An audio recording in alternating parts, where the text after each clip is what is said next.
My name is Greg Russell, and I work at the IAPC's Governmental Affairs shop. So I come to this from the fire service. I am a retired firefighter myself, and so this is near and dear to our heart. When you come in the fire service, if I could have the next slide, back up just a little bit. All right. So when you come in the fire service, there's a covenant, a pledge you essentially make to the public and to each other that you're there for them. This starts on the very first day when you come into the working school. We make sure that all of our firefighters understand that this isn't about them, this is about the community and the teamwork, and teamwork begins on day one. And part of that covenant is we will take care of you should the ultimate sacrifice be paid by you during the performance of your duties. And with that, every year we honor our fallen firefighters. It's next Saturday, a week from today, in Colorado Springs. There's our memorial site currently displays 9,224 names of fallen firefighters that have fallen in the line of duty. On Saturday, next week, we will add another 572 names of firefighters that have succumbed to injury or illness in the past year. That's a tremendous number. When I come on the job, as my very first fire engine, the engine I made my first call on in 1983, the number one injury of death of a firefighter was traumatic injury. Accidents responding to and from, or accidents on the fire ground, burns, whatnot. Right behind that was cardiac events or strokes. And then in a distant third, in 1983, we recognized cancers, occupational cancers. Unfortunately, we're now 40 years later, and that number, that dynamic has changed. You'll see that now the number one killer of firefighters is occupational cancer. We recognize that our firefighters were dying too young, and we endeavored to find out more. And so we, as the International Association of Firefighters, we began efforts to study cancers and exposures. And what we found is we are constantly exposed to carcinogens, so much so that our numbers of cancer occurrences are much greater than the general public.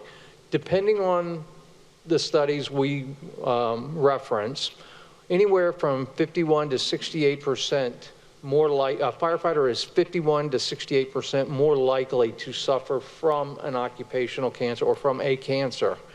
And unfortunately, firefighters succumb to that cancer at a greater rate than the general public, meaning our cancers are oftentimes not curable. 14 to 22%, we are more likely to succumb to that.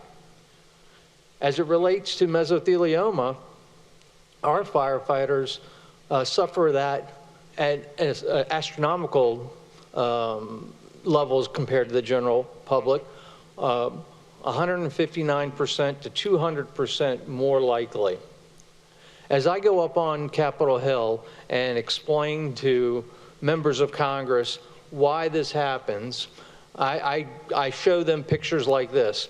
That firefighter working up there on top of that tower, he's opening up a roof so that the folks that are combating the fire inside can make entry. He has to release the heat and smoke. Well, you see where he's at in the midst of all that smoke and all that heat coming out of a building.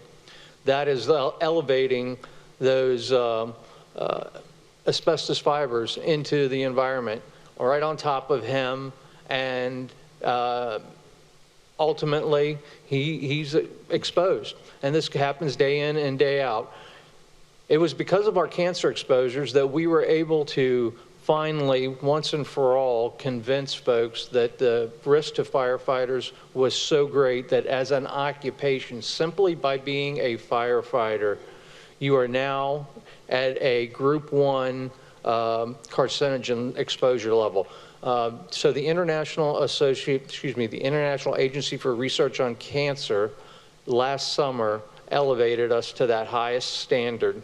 Before, firefighting was just likely or possible. Now it is almost a certainty that a firefighter is going to suffer from cancer sometime in their career or shortly thereafter. You know, we've all played this game of the 6 degrees of Kevin Bacon. We've been able to figure out, you know, so-and-so within 6 steps had an affiliation with cancer. Well, in the fire service, for us, it's a 2 degree to cancer. It's either me or the gentleman, the lady that's on that rig with me, or, you know, one that I have worked with in the past or will in the future. It's not an if, it's pretty much a given that we all are going to suffer from that deadly disease in some fashion. But important here is mesothelioma was one of the diseases that IR determined was so severe within the fire service that necessitated the rise to the group 1 level. So, as Linda's photographs has shown, look at Lincoln's nose. 20,000 asbestos fibers are under his nose. That's just a very small amount of debris, if you will, from our work. When we go into fire scenes, we are opening up walls, we are opening up ceilings, we are combating the fire, and then we stick around to determine cause and origin, and so we can prevent future fires. So in our world, it is virtually impossible to test those environments before we go in.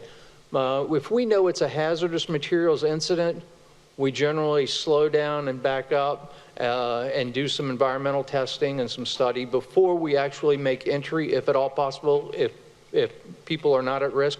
But when you have a fire doubles in size every minute.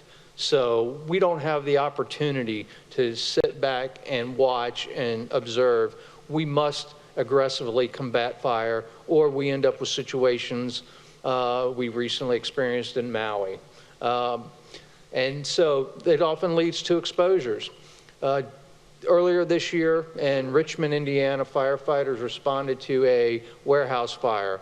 Only 3 to 4 days later did they learn that they were rained down on with asbestos. That building contained an immense amount of asbestos.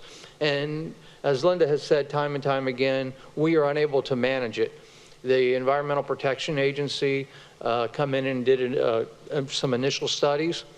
Unfortunately, they never reached out to firefighters or the fire department. We had to learn through the media of our exposure. We have to change that, and the only way we're going to be able to change this, frankly, is eliminate asbestos, period. So our work on Capitol Hill is essential to protecting the lives of firefighters and ending the fatal impacts of asbestos exposure. We're currently working with ADAO, our partners at the American Cancer Society, the Association for Public Health Society, correction? American Public Health Society.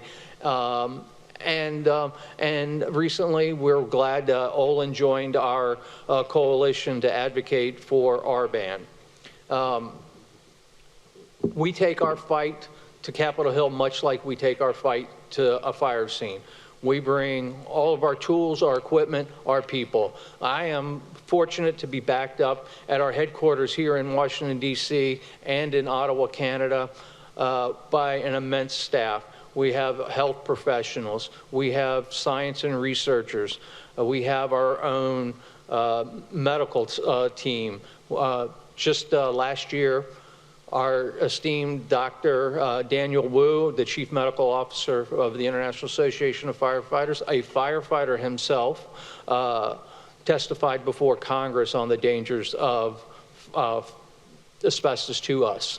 You know, these people, they bring heart to our fight and help us carry our message to Capitol Hill. And it is through coalitions such as the one we have here that help us expand our work. So every day when I come to work, this is my cubicle.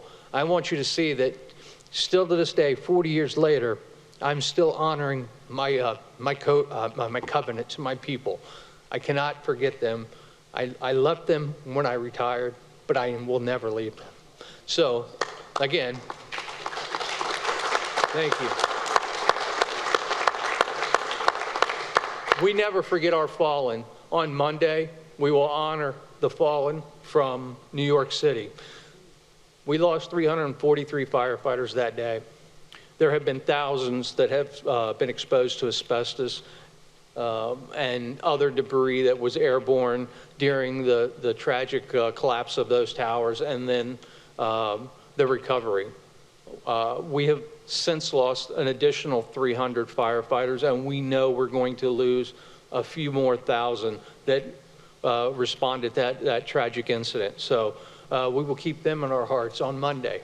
And then again, next Saturday, we will honor 572. And to use Jordan's father's words, we keep them in our heart for a while. And for us, it's forever.